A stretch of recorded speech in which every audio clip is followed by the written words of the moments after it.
సమ్మెట ఉమాదేవి సమర్పించు నవపారిజాతాలు. నేటి కథ మోహ ఋతువు.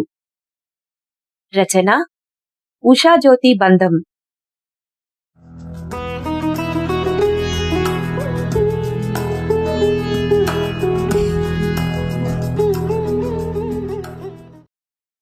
Winter is here.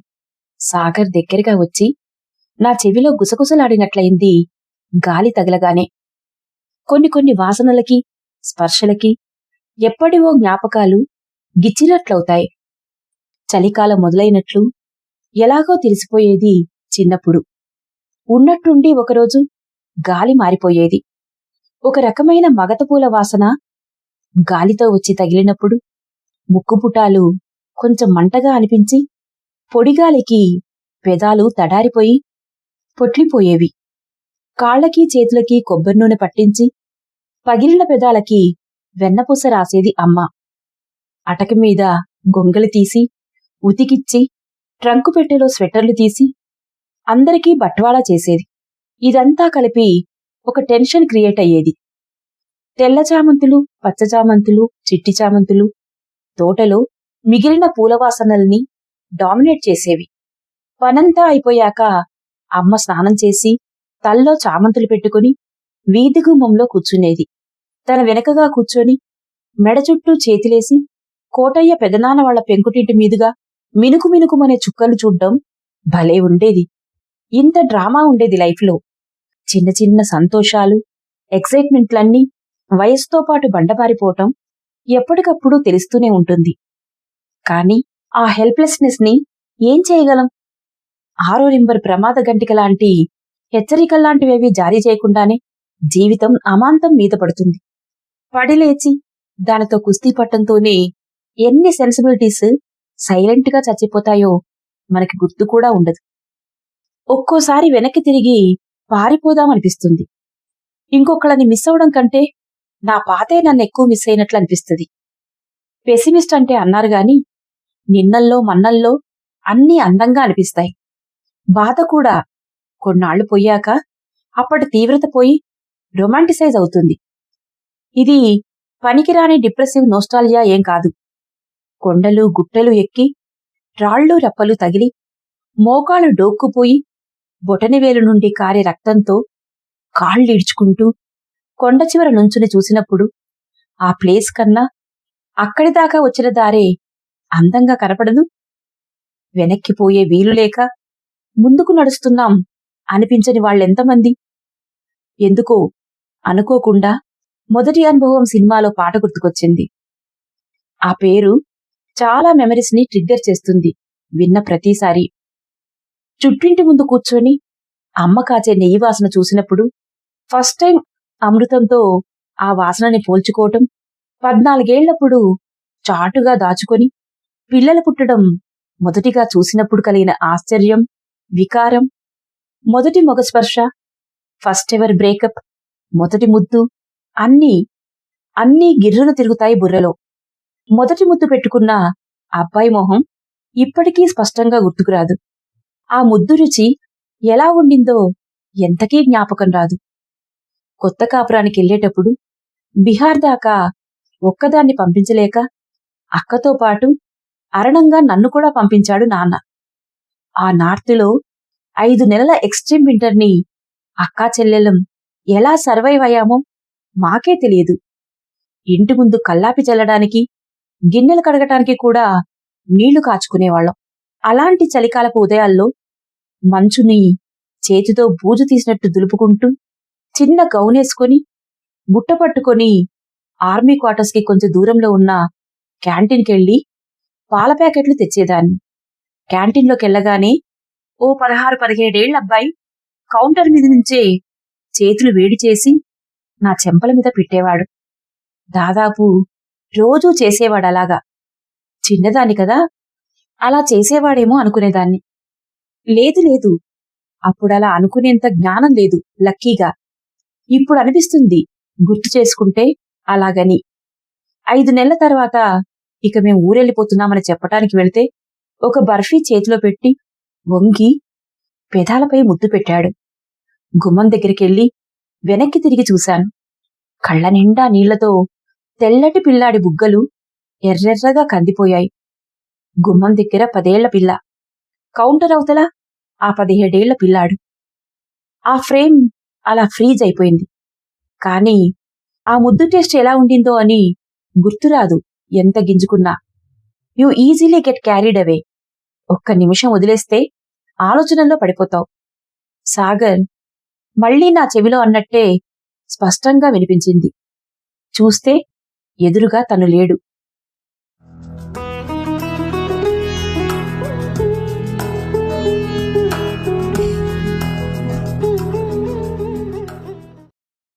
కొద్ది కొద్దిగా మంచు పడటం అప్పుడే మొదలైంది.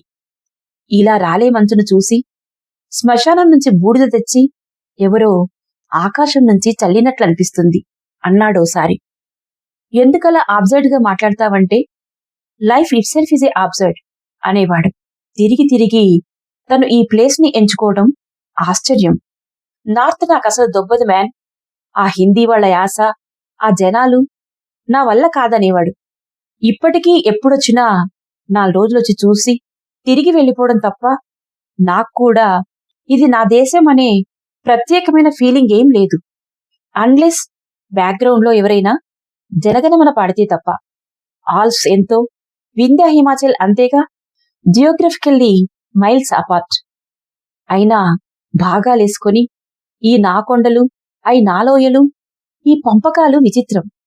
ఇండియాని బ్రిటిష్ ఇన్వేడ్ చేసి ఉండకపోతే యూరోపియన్ యూనియన్ లాగే ఇండియన్ యూనియన్ అనేవాళ్లేమో. అక్కడలాగా ఇక్కడ కూడా బోలెడని బుజ్జిబుజ్జి దేశాలుండేవి. మంచు కొంచెం డెన్స్ గా పడటం స్టార్ట్ అయింది.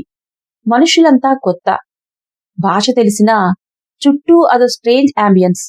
లోపల వెచ్చగా ఉన్న కేఫ్ బయట మంచులో తడుస్తూ తన కోసం చూస్తూ కూర్చోవడం బావుంది. అట్టే ఒళ్ళు దాచుకోవాలని కూడా లేదు. ఎక్కడి నుంచొస్తుందో ఈ గాలి, ఈ చలికాలపు గాలి నాకెప్పుడూ గుర్తే. ఒక్కొక్కసారి అనిపిస్తుంది my life is made up of only winters అని. పూల భాషలు ఎంకికి తెలిసినట్లు ఈ గాలికి అన్నీ తెలుసనిపిస్తుంది.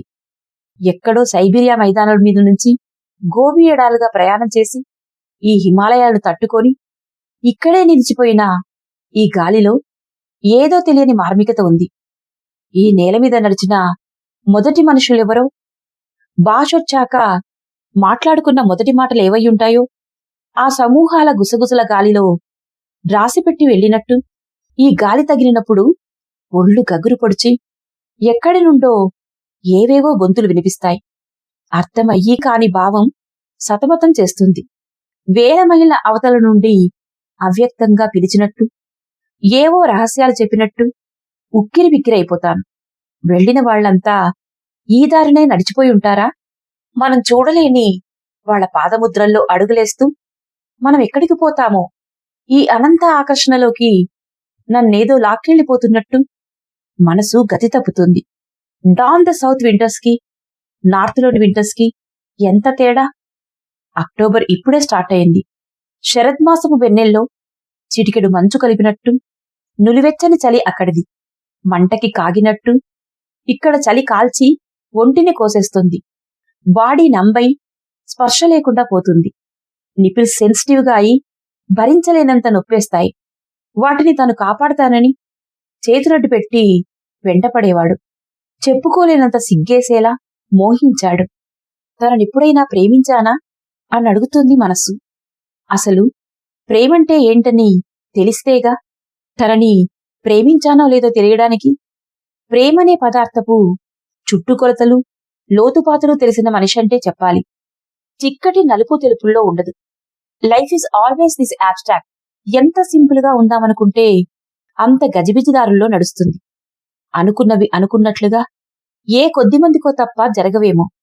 నడక తడబడుతున్నా అడుగులొక్కోసారి అటూ ఇటుగా పడతాయి. కుడి ఎడమైతే పొరపాటు లేదని కవి ఎంత మదనపడి పాడుకున్నాడో. ఒక్కోసారి బాధకి సరెండరై మనల్ని మనం అలా వదిలేసుకోవటం నిజంగానే సుఖం. కొలబద్దలతో మంచి చెడులెంచే మనుషులకి నా కథ ఏమని చెప్పుకోవడం?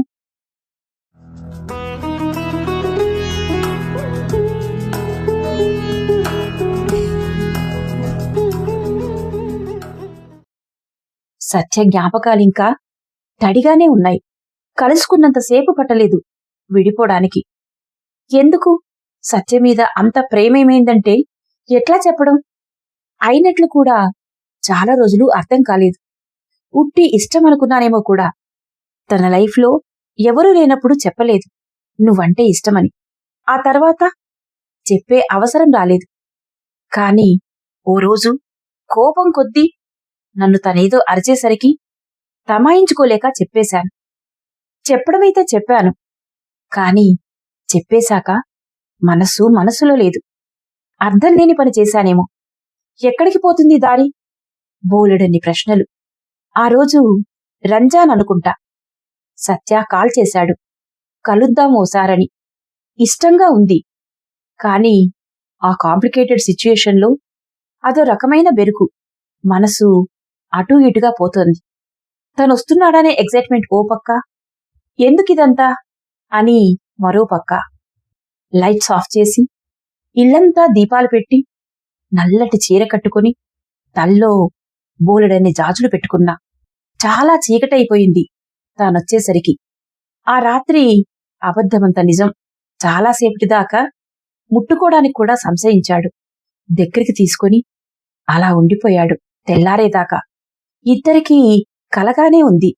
చుట్టూ ఇల్లంతా కలయజూసి నా మొహాన్ని చేతుల్లోకి తీసుకుని మొదటిసారి అంత దగ్గరగా చూశాడు. సిల్క్ స్మితలా ఉన్నావు అచ్చం అన్నాడు. నేను ఆశ్చర్యంగా చూశాతనని. ఆమె తన యవ్వనపు రాత్రులను వెలిగించిన దేవకన్య అని, వెలిగే కళ్లతో ఆమెను ఎంతగా ప్రేమించాడో చెప్పాడు. మురిపాల ఆ రాత్రి కొవ్వొత్తులతో పాటు కరిగిపోయింది. విడిచిపెడితే దొరకదేమో అనేంత అపురూపంగా ఒకరి చేతులొకరం పట్టుకుని ఉదయంలోకి నడిచాం. రాత్రి పగలు మనసొకలాగే వర్తించదు. మధురోహాలు తేలిపోయి మబ్బులు విచ్చుకున్నాక మిట్ట మధ్యాహ్నపు ఎండ వాస్తవంగా చుర్రుమంది. అదే మొదటి చివరి కలయిక. ఆశలు అంత త్వరగా వాడిపోవుగా. కాని ఒట్టు పెట్టుకున్నాం, ఇక ఎప్పుడూ ఇలా కలుసుకోవద్దని. తేనె తుట్టెను కదిపితే ఊరుకుంటుందా? ఆ రాత్రి మైకం త్వరగా వదల్లేదు నన్ను. తను నా ముందే ఎవరితోనో కనిపించడం కష్టంగా ఉండేది. సత్య అలాగని నాకు తెలిసినా, తనని అర్థం చేసుకున్నా అప్పుడప్పుడు బుద్ధి అదుపు తప్పి కోపమొచ్చేది తన మీద. అది అర్థం లేనిదే. కాని ఇద్దరి మధ్య పలుచటి తెరలాంటి ఆకర్షణ కనీ కనిపించకుండా ఊగుతూ ఉండేది. లోకరీతికి తగదని చెప్పుకున్నా మనసుకు ఏ తాళం వేస్తాం? సత్యలో ఉండే ఇండిఫరెన్స్, వల్నరబిలిటీ, రెక్లెస్నెస్ వెనుక ఓ రకమైన పిరికితనం ఉండేదనిపించేది. నేను కావాలి, కాని అందుకోలేడు. పోని దూరంగా ఉండి స్థిమితంగా ఉంటాడా అంటే ఏదో ద్వైతీభావంలో కొట్టుకునేవాడు. తనకింత స్వార్థంగా ఆలోచించినట్లు అనిపించినా సత్యమీద ఇష్టం పోలేదెప్పుడు. చిన్నపిల్లాడి ఉడుకుమొత్తనం సత్యది. నన్ను తను ఏ తక్కడలో వేసి తూచుకోవాలో తెలియదు. అసలు నన్ను నేనైనా యాక్సెప్ట్ చేశానో లేదో కూడా అర్థం కాదు. గాలివాటికి కొట్టుకుపోవటం, ఏ తీరానికి చెందకపోవటం, ఎంత శాంతి. టైం చాలా గడిచింది. వస్తానన్న సాగర్ ఇంకా రాలేదు. లోపల ఆత్రంగా ఉన్నా కాల్ చెయ్యాలనిపించలేదు. మంచుతో పాటు మెల్లగా చీకటి కలిసి కురుస్తుంది. వెన్నెల మరకల్లో తడిచి మనుషులు వింతగా కనిపిస్తున్నారు. యూనివర్సిటీ క్యాంపస్లో ఉన్నప్పుడు బాగా రాత్రయ్యాక దారి పక్కన మోరీ మీద పడుకుని పైకి చూస్తే తురాయి చెట్ల మధ్య నుంచి మసకగా కనిపించిన చంద్రుడిలా ఉండేది తన మొహం. చెదురుమదురుగా పెరిగిన గడ్డంతో పచ్చిగడ్డి కోసినప్పుడొచ్చే ఓ రకమైన కసరు వాసన తన చెవి వెనక మెడమీది నుంచి వచ్చే స్మెల్తో సరిపోతుంది. ఎందుకలా మీదపడి వాసన చూస్తావు? యు ఆర్ మై హ్యాజికో అనేవాడు ఇంకా ఇంకా పైకి లాక్కుంటూ. అతని పల్చటి పెదాలు లేత ముంజలంత మెత్తన. గుండె కొట్టుకోవటం బయటికి తెలుస్తోంది. దాచుకోలేని తమకం ఓ చోట పుట్టి ఒళ్లంతా పాకుతోంది. ఎప్పుడూ ఇంతే. తానొచ్చే ముందు కొద్ది క్షణాలు ఏ కామదేవత పూని నిలవనీయకుండా చేస్తుందో. తన మొదటి స్పర్శ ఎంత బలంగా రక్తంలో ఇంకిపోయిందో. తాగిన మైకంలో తూలే మాటలతో నిన్ను ముద్దు పెట్టుకోవాలనుంది. కాని అలా అనిపించి కూడా పెట్టుకోకుండా ఉండొచ్చు తెలుసా అని అర్థం లేని మాటలేవో అన్నావు. ఆ రోజు నిన్ను ఫస్ట్ టైం సరిగ్గా చూశాను. సివిల్ డ్రెస్లో ఉన్న మావోయిస్టు మేధావిలాగా సుద్దీ కొడవలి చేతిలో పట్టుకున్న కామ్రేడ్లా కనిపించేదానివి. అంతకుముందు చూడగానే నీకో నమస్తే పెట్టి పక్కకెళ్ళిపోయేవాడిని. మొదటిసారి నిన్ను చీరలో కాకుండా డ్రెస్లో చూడటం, అది స్లీవ్లెస్ డీప్ నెక్ టాప్లో. చూడగానే పిల్ల కత్తిలా ఉందనుకున్నా. ముట్టుకుని చూస్తే నాచుపట్టిన రాయిలా జారిపోయింది నీ ఒంటి మీద నా చెయ్యి. అబ్బా, ఏంటంత నున్నగా ఉంది పాప అనుకున్నా అంటూ ఓపలేనంత బలంగా దగ్గరికి లాక్కొని లిప్లాక్ చేశాడు. ఎంత గట్టిగా కౌగిలించుకున్నాడో. ఇంకొంచెం దగ్గరికి జరిగాను. నెప్పిలో తీయదనం తెలిసింది. చిన్నప్పుడు ఈత చెట్టు మొదట్లో చుట్టుకుని పడుకున్న రక్తపింజర గుర్తుకొచ్చింది. అతను గట్టిగా వెనక నుండి దగ్గరగా అదుపుకున్నప్పుడు పింజర రక్తం పీల్చి మనిషిని అమాంతం చుట్టేసి ఎట్లా ఉక్కిరి బిక్కిరి చేస్తుందో పిల్లలందరికీ కథలు కథలుగా చెప్పేవారు. అలాంటి డిస్క్లైమర్ ఏమీ ఉండదుగా మనుషుల విషయంలో. అన్నీ సొంతంగా తాకి చూసి కొరికి మరీ రుచి తెలుసుకోవాలి. నిషిద్ధ ఫలాలు తినడం నేను కాదు కదా మొదలుపెట్టింది. తల బొంగరంలా తిరుగుతోంది. అది సాగర్ ప్లేస్. దట్టంగా సిగరెట్ పొగ మేఘాలు చుట్టూరా. ఫ్లోర్ మీద అడ్డదిడ్డంగా కొందరు స్నేహితులు. గదిలోకి తీసుకెళ్లి బోల్ట్ వేసి వెనక్కి తిరిగేలోపు బాత్రూంలోకెళ్ళి శవర తిప్పి చల్లటి నీళ్ల కింద వణుకుతూ నించున నిన్ను షవరాఫ్ చేసి బయటికి తీసుకొచ్చాను. టవల్ తెచ్చేలోపు బట్టలొక్కటొక్కటిగా తీసి తిప్పి తిప్పి విసిరేశావు. దుప్పటితో నిన్ను చుట్టబోతే అమాంతం మంచం మీద పడిపోయావు. నిన్నిలా చూడటం, ఆ ఇన్సిడెంట్ లైఫ్లో మర్చిపోలేను. ఇంత అందం ఎదురుగా ఉంచుకొని ఇన్నేళ్లేం చేశాను? నిన్ను తాకకుండా ఎలా ఉన్నాను? వాట్ అన్ ఈడియట్ అయాం అనుకున్నా అంటూ ఆ రాత్రి గురించిన చిన్న చిన్న డీటెయిల్స్ ఆలాపనలా చెప్తూ ఉంటాడు. నాకు మాత్రం తిరిగే రంగుల రాట్నం మీద అతనితో పడుకున్నట్టు, రోలర్ కోస్టర్లో సెక్స్ చేస్తుంటే అది భూమికి ఆకాశానికి మధ్య గిరికీలు కొట్టినట్టు తల మైకంలో తిరిగిపోయిన గుర్తు. మెలకు వచ్చేసరికి తల గిరగిరా తిరిగిపోతుంది. బరువుగా అనిపించి కష్టం మీద కళ్ళు తెరిచి చూస్తే పైన తాను 4-5 నీడల్లో కనిపించాడు. గదంతా చిన్న చిన్న లైట్లు మెరుస్తున్నాయి. చున్నీలు చీరలు చింపిన కర్టెన్లు కదలకుండా నిలబడున్నాయి. మట్టికుండ చేసే చక్రంలా రూఫు తిరుగుతూనే ఉంది. తిరిగి ఇతన్ని చూశాను. కొత్తవాడు. ఇతనితో ఇలా మొదటిసారి. అన్నింటికీ మించి అతను సత్య క్లోజ్ ఫ్రెండ్ సాగర్. ఈ డీటెయిల్ దగ్గర ఆలోచన ఆగిపోయింది. సాగర్ని చూసి ఇష్టపడ్డా మోహపడ్డా గుర్తులేదు. ఇద్దరం పరిచయస్తులమే అయినా 6 ఏళ్లలో ఓ 10 సార్లు కలుసుకుని ఉంటామంతే. ఆ రాత్రి ఒడిలో ఇద్దరం గువ్వల్లా ముడుచుకుని పడుకునేదాకా తన చేతిని కూడా తాకలేదెప్పుడు. తన మీద ప్రత్యేకమైన అభిప్రాయం కూడా ఏం లేదు. బాగా తాగేసిన మత్తులో అతని పెద్ద కళ్ళు చూసి మోహం కలిగింది. నియాన్ లైట్ అతని చెంపల మీద మెరుస్తుంటే ముట్టుకుని చూడాలనిపించింది. దగ్గరికెళ్లి తాకి చూస్తే అతని టచ్ మంచిగా అనిపించింది. కొంచెం ఆడుగా అనిపించిన విషయం ఏంటంటే, ఈ అబ్బాయి నా ఫస్ట్ బాయ్ ఫ్రెండ్లా ఉన్నాడు. ఆ అబ్బాయితో బ్రేకప్ అయిన తర్వాత ఇప్పటి వరకు చూసి మాట్లాడింది లేదు. వెంటనే బెంగేసింది తను గుర్తుకొచ్చి. ఏ కారణమైతే ఏంటి, అప్పుడు అతను నాకు కావాలనిపించింది. ఆ క్షణంలో ఏ ఆలోచన నిలవలేదు.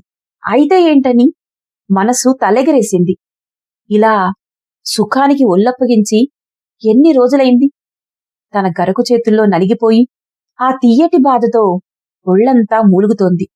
వరదకి గేట్లెత్తినట్టు సుఖం పల్లానికి పాకింది. దేహం తడిరాగం పాడుతుంది. అయినా సాగర్ విడిచిపెట్టలేదు. నన్ను బొమ్మలా చేసి ఆడుకున్నాడు. అతన్ని ఇంకా రెచ్చగొట్టి నా అణువణువులో కలిపేసుకోవాలనే వెర్రిమోహం పుట్టింది. కలలో నడకలా నిజానికి మగతకి మధ్య గీతల్లో ఎక్కడో నీడలాంటి జ్ఞాపకమే నాకు ఆ రాత్రి.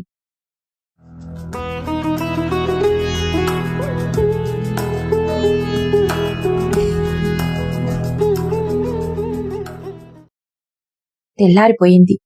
పొయ్యిలోంచి లేచిన పొగల మంచు కమ్మి అంతా మబ్బు మబ్బుగా ఉన్నాయి పరిసరాలు. సుఖం తాలూకు గుర్తుల్లో ప్రతిదీ అందంగా హాయిగా కనిపిస్తోంది. చెత్త తీసుకెళ్లే టాటా ఏసీ ఆగి ఉంది ఇంటి ముందు. డ్రైవర్ పక్క సీట్లో ఒక ఆమె పల్చటి ఆకుపచ్చ చీర కట్టుకుని కూర్చునుంది.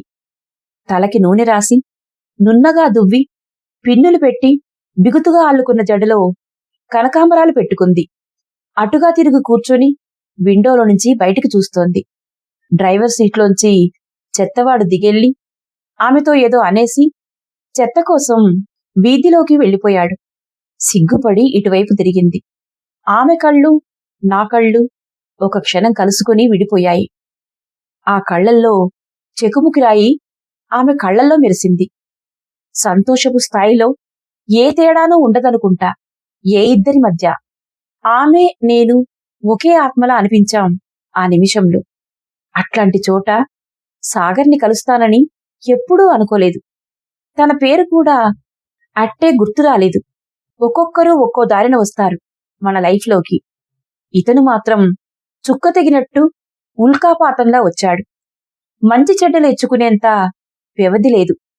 అలా ఎందుకు చేశానంటే సమాధానం లేదు నా దగ్గర. అసలు ఏదైనా ఎందుకు చేశానో తెలియదు. స్వైరణి అన్నారు నన్ను శ్యామసుందర. మనసు పాటగా మూలిగింది. దుఃఖం తెరలు తెరలుగా తన్నుకొస్తోంది లోపల నుంచి. సహజాతాలు అణచిపెట్టి ఎవరెంత సంతోషంగా ఉన్నారో అర్థం కాదు. చాలా అలసిపోయినట్టు నిస్సహాయంగా అనిపించింది. ఎదుటివాళ్లలో లేనిది మనం పలికించలేం. ఇది ఇలాగని అర్థమయ్యేలా ఎవరికి చెప్పగలం? ఎవరి భూతద్దాలు వాళ్లకుంటాయిగా. ఆ రాత్రికి నన్ను నిస్సిగ్గుగా వదిలేసుకున్నా. కాని అతని ముందు మాత్రం సిగ్గు ముంచేసింది. ఎంత సిగ్గైతే అంత మురిపెం అతనికి. మోహాన్ని చేతుల్లోకి తీసుకుని మతాబుల్లా వెలిగే కళ్లతో ఎన్ని ముద్దులాడతాడో. దగ్గరైన ఆడామగ మధ్య మొదటి రోజుల ఆకర్షణని ఎంత బలమూ చెరపలేదు కదా. పున్నమి నాగుల్లా చుట్టుకుని విడిచి ఉండలేనితనం. ఒకళ్ళనొకళ్ళు ధ్వంసం చేసేంత శక్తితో కూడటం. కాసేపటి విరహానికే వేగిపోవటం. శీతాకాలపు రాత్రుల తమకం. చంద్రుణ్ణి జల్లెడలో వేసిపట్టి వెన్నెల తుంపరల్లో తడవటం. ఆ మోహావేశం మాటల్లో ఏం చెప్తాం? కోరిక. అదంతా కోరికే. రాత్రి పగలు నరాలు మెలిపెట్టేంత కాంక్ష. దేహ సౌఖ్యంలో దైవత్వాన్ని అనుభవించలేని వాళ్ళని ప్రేమే కాదు, ఏ భావావేశం తాకలేదేమో. ఇది మనదైన అనుభవం కాబట్టి దీనికి ఔన్నత్యాన్ని ఆపాదించటం గొప్పలు పోవడమేమో. బయట నిలబడి చూసేవాళ్లకి ఉత్త వ్యవహారంలా అనిపించొచ్చు. నియమాలకి అవతల నిలబడ్డాను. నిరభ్యంతరంగా వాటిని తొక్కి నడిచాను. బోలెడన్ని మాటలన్నారు. అందరినీ పక్కన పెడితే సత్య ఏమనుకున్నాడో, ఎంత దుఃఖపడ్డాడో. ఆ రాత్రి తన పక్క గదిలో ఉన్నాడు. వేరెవరితోనో. కష్టమేసింది చాలా. తనని ఇంకొకరితో చూడటం. మూడో పెగ్గవగానే సత్యని తాకాలన్న కోరిక ఎక్కువయింది. పక్కన ఇంకో అమ్మాయి. అయినా ఉండలేక దగ్గరికి వెళ్లి తన గడ్డం తాకి చేతుల్లోకి తీసుకున్నా. మృదువుగా నా చేతులు తీసేశాడు. ఇద్దరం విడిపోయిన మాట నిజమే. కాని ప్రేమెక్కడికి పోతుంది? ఒకరి పట్ల ఇంకొకళ్ళకుండే ఫీలింగ్ చచ్చిపోతుందా? పరాయి అయిపోతారా? కాని కనపడని సన్నటి గీతలు మనుషులం మనం అని గుర్తు చేస్తుంటాయిగా. మన మనసుకి మనల్నే కాపలా పెడతాయి. ఎంత నిస్సహాయంగా అనిపించిందో. ఎవరిమీదో కూడా తెలియని కోపం, కసి. ఇన్ని ముడులెందుకేసుకున్నాను? అందరికీ సంజాయిషీలిచ్చి ఇచ్చి నా మీద నాకే విసుగొచ్చింది. ఎవరినీ సమాధానపరచలేను. అదంతా సరిపోనట్లు ఇప్పుడు మళ్ళీ సత్య క్లోజ్ ఫ్రెండ్ సాగర్తో. ఆ పక్క రోజు ఉదయం వెళ్తూ వెళ్తూ సత్య చూసిన చూపులో భావం అర్థం కాలేదు. బాధ, అసహ్యము, వెగటు, గాయపడ్డట్టు మాత్రం తెలిసింది. తనని ఆపి ఏదైనా చెప్పాలని కూడా తోచలేదు. రకరకాలుగా పోయింది మనసు.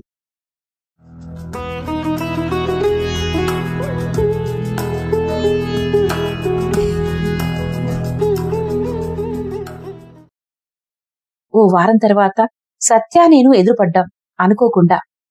నా పక్కన సాగర్. ఏమీ కానట్లే పలకరించుకున్నాం. వెళ్ళి భుజం పట్టుకుని కుదిపి అడగాలనిపించింది, ఏమనుకుంటున్నావని. మౌనంగా వెళ్ళిపోయాడు అక్కడ్నించి. ఆ రోజు అర్ధరాత్రి దాటాక ఫోన్ చేసి దాచుకున్న కోపం బాధతో, దాచుకోలేని ఏడుపు గొంతుతో how could you do this to me అని ఎంతో వేదనతో అడిగాడు. నాకు చచ్చిపోవాలనిపించింది. వెళ్ళి తనని దగ్గరకు తీసుకొని ఏదేదో చెప్పాలనిపించింది. కాని నిస్సహాయతకి మాటలు దొరకవు. తనకి దూరంగా ఉండడం తప్పించి ఇంకేమీ చేయలేకపోయాను. సత్య ప్లేస్లో ఎవరున్నా అలాగే రియాక్ట్ అయ్యేవాళ్లేమో. బలహీనతల నుంచి ఎవరికి మినహాయింపు? ఒక కథ ముగియక ముందే ఇందులో సుఖం సంతోషం మాట ఎటున్నా విపరీతమైన ఎమోషనల్ ట్రామా, ఎటూ తేల్చుకోలేని స్ట్రగుల్. సాగర్ మాత్రం చాలా క్లియర్గా ఉన్నాడు. సత్య ఒకరితో ఉన్నప్పుడు నువ్వు వేరొకరితో ఉంటే తప్పేంటి? తనకి బాధపడే అవసరమేంటి? ఇదంతా హిపోక్రసీ. దానికి నిన్ను నువ్వు బ్లేమ్ చేసుకోవడంలో అర్థం లేదు అనేవాడు.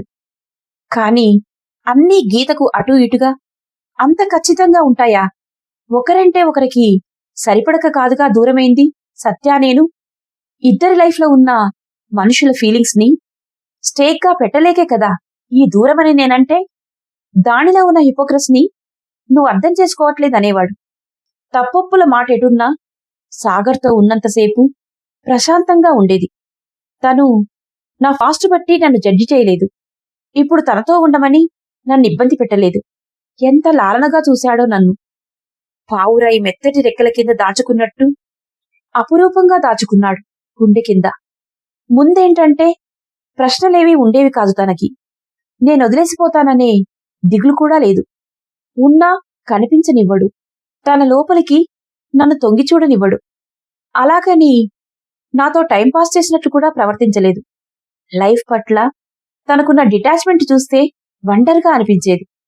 అంత డిటాచ్డ్గా ఉండే సాగర్కి మనుషుల పట్ల ఎంత అక్కరో ఆ లెక్కలేని తనపు మాటల వెనుకగా తనని చూడటానికి ప్రయత్నించాను. అందరితో ప్రేమగా ఉంటాడు. కాని ఏ విషయాన్ని లోతుగా తీసుకోడనిపించేది. ఎంత పెద్ద సమస్య అయినా అయితే ఏంటని తలగిరేసేవాడు. నేనెళ్ళిపోతే ఏం చేస్తావంటే ఇంకో అమ్మాయిని వెతికిపెట్టు వెళ్ళనేవాడు. నేను గుర్తొస్తే ఏం చేస్తావంటే సింపుల్గా నీకు ఫోన్ చేస్తా అనేవాడు. నేనేమో ఆర్ట్ సినిమాలో హీరోయిన్లా ఏవేవో ఊహలు చేసేదాన్ని. తను బెంగపడి ఎవరితోనూ పలక్క ఏడుస్తూ ఒంటరిగా మిగిలిపోతాడని. వెర్రి ఒక విధం కాదు. నా మాటల గాలానికి ఒక పట్టున దొరికేవాడు కాదు సాగర్.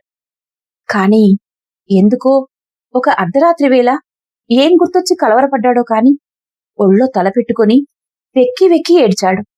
గట్టిగా చేతులతో చుట్టేసి పొదవుకున్నాడు. వెళ్తానని నిజంగా అన్నావా?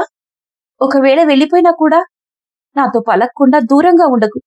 నిన్ను బాధపెట్టే పనేదీ చెయ్యను అని చిన్న పిల్లాడిలా ఏడ్చాడు. ఎవరి దగ్గర నుంచి ఇదంతా కోరుకున్నానో తను అది అంది అందక క్షోభ పెట్టాడు. ఏమీ కాని ఇతను మాత్రం ఎదురు చూడనంత ప్రేమను పంచాడు. Sagar never made me feel the way Satya did. Satya నన్నొక రకమైన సఫకేషన్ కి గురి చేశాడు. ఇదంతా శాశ్వతమా? సాగర్ నన్ను నిజంగా ప్రేమిస్తున్నాడా? ఇవన్నీ వట్టి వ్యర్థమైన ప్రశ్నలు. ఒక మనిషి ఎప్పుడూ ఒకేలా ఉండాలి. నిజమైన ప్రేమ ఏది అనే లాలోచిలో పడి చేతుల్లో ఉన్న ఆనందాన్ని ఒలకబోసుకుంటాం మూర్ఖంగా.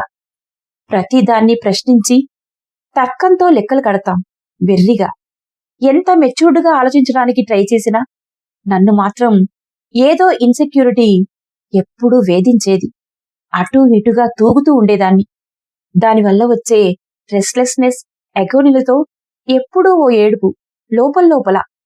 అంతా మంచిగా ఉన్నదాన్ని ఏదో చేసి చెడగొడతావే నువ్వు అని అమ్మ అంటుండేది.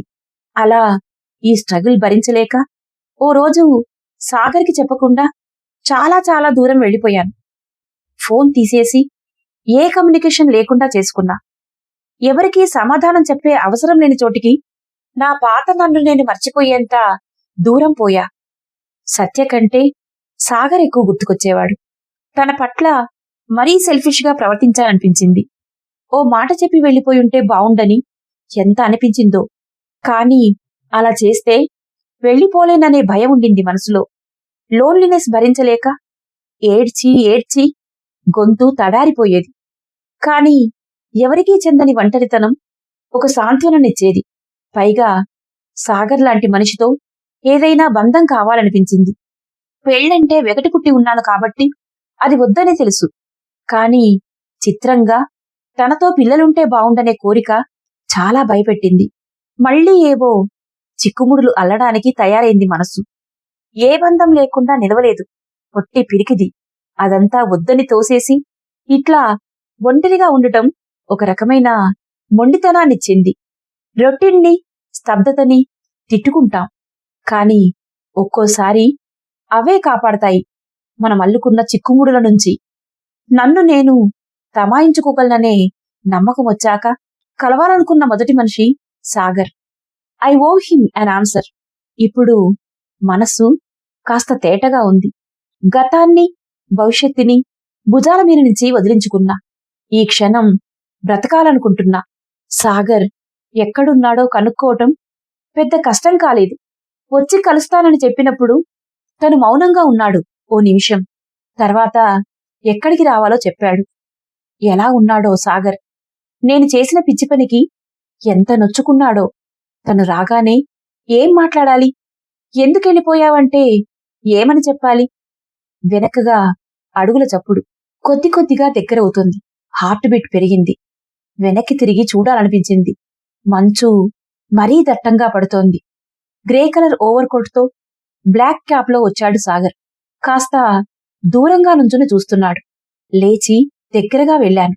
ఏ భావం కనిపించలేదు తన మొహంలో. ఏదో ఒకటి మాట్లాడాలి కదా అని దగ్గరగా వచ్చి, నార్త్ నాకస్సలు దొబ్బదు మ్యాన్ అన్నావుగా, బావుందా ఈ చలి మంచు అంటే పొగడ పువ్వు విచ్చుకున్నట్టు మెత్తగా నవ్వాడు. కళ్లల్లో పల్చగా నీటిపొర. దగ్గరగా వచ్చి కంటి నిండా చూసుకుని గట్టిగా హత్తుకున్నాడు.